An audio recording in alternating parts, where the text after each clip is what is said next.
Good morning all of you. आज की कक्षा में आप सभी बच्चों का हार्दिक अभिनंदन एवं स्वागत है, जो कि वर्ग 5वें से है और विषय हिंदी है।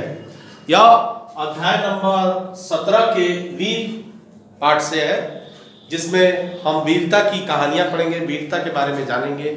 वीरता क्या चीज है, यह रामधारी सिंह दिनकर द्वारा लिखा गया बहुत ही अच्छी पंक्तियों को यहाँ पर दर्शाया है। अगर हम यहाँ पर शब्दार्थ की बात करें तो सबसे पहले देखें, विपत्ति का मतलब होता है मुसीबत, सूरमा मतलब बहादुर, विघ्न का मतलब बाधा, धीरज अर्थात धैर्य, गहते अर्थात पकड़ते, चरण मतलब पैर, उद्योग का मतलब परिश्रम या प्रयत्न, नित मतलब रोज, निरत यानी लीन, लगे रहना, मूल अर्थात जड़, नसाते मतलब नष्ट करते, मग अर्थात रास्ता, खम ठोक मजबूती से दृढ़तापूर्वक, वर्तिका अर्थात बत्ती, प्रखर का मतलब तीव्र या तेज, ठेलना का मतलब धकेलना।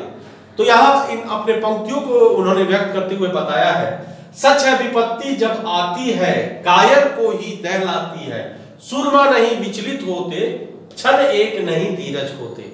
अर्थात यहाँ पर उन्होंने अपनी पंक्तियों को स्पष्ट करते हुए बताया है कि जब मुसीबत आती है, जब विपत्ति आती है, जब हमारे सामने संकट आता है, तो वह केवल कायरों को ही वो दहलाता है। वह कोई ऐसे सूरमा जो होते हैं, जो वीर होते हैं, उनको यह छू नहीं पाता, यह कायर को ही छू पाता है। और जो सूरमा जो विजयी रथ पर हर हमेशा सवार रहते हैं, उसका बाल बांका ना हो पाता है।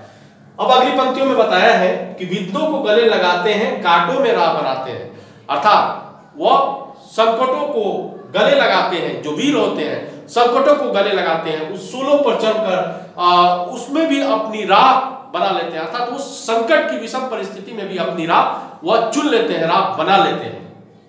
आगे की पंक्तियों में, मुंह से ना कभी उफ कहते हैं, संकट का चरण ना गहते हैं, उद्योग निरत नित रहते हैं। अर्थात मुख से अगर संकट आए तो मुख से कभी वह वीर जो होते हैं, वीर पुरुष जो होते हैं, मुख से कभी उफ नहीं करते और संकट का चरण कहते हैं, संकट की विषम परिस्थितियों का वह भली भांति सामना करते हैं, और कोई भी विषम परिस्थिति आए तो उसका भली भांति सामना कर उसे या उसका निराकरण करना जानते हैं। सूलों का मूल नसाते हैं, बड़ खुद विपत्ति पर छाते हैं।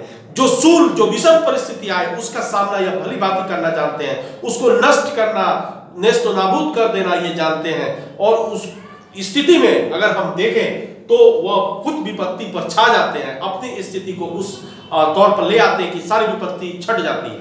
अब अगर हम आगे के पंक्तियों में देखें तो, है कौन विघ्न ऐसा जग में, टिक सके आदमी के मग में, खम ठोक ठेलता है जब नर पर्वत के जाते पांव उखड़। कौन ऐसा विघ्न है, कौन ऐसा संकट है जो मानव के सामने उसकी सामना कर सके।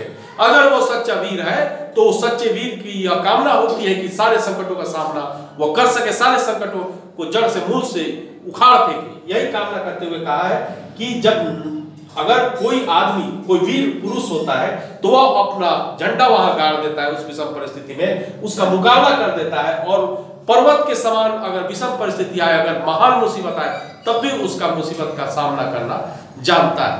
अब आगे की पंक्ति में हम देखेंगे,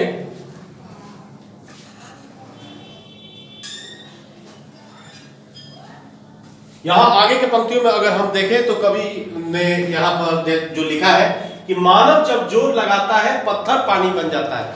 अगर मानव में हिम्मत है, मानव में साहस है, तो वो अगर जोर लगाए तो पत्थर भी पानी हो जाता है। और अगर हम बात देखें, गुण बड़े एक से एक प्रखर हैं, छिपे मानवों के भीतर, मेहंदी में जैसे लाली हो, वर्तिका भी उजियाली हो। अर्थात गुण एक से बढ़कर एक छिपे हैं मानव में, और उस मानवों के भीतर इतने गुण हैं कि वो प्रकाशमान कर सकते हैं अपनी राह को, अपनी राह में कोई संकटों को मिटाकर फेंक सकने की ताकत रखते हैं।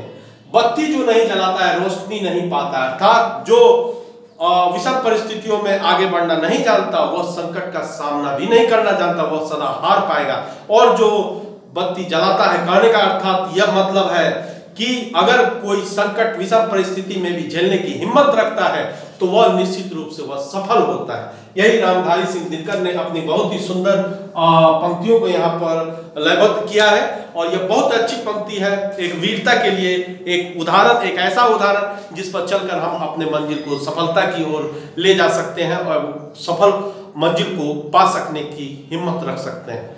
तो आज के लिए बस इतना ही। आप सभी बच्चों का बहुत बहुत धन्यवाद।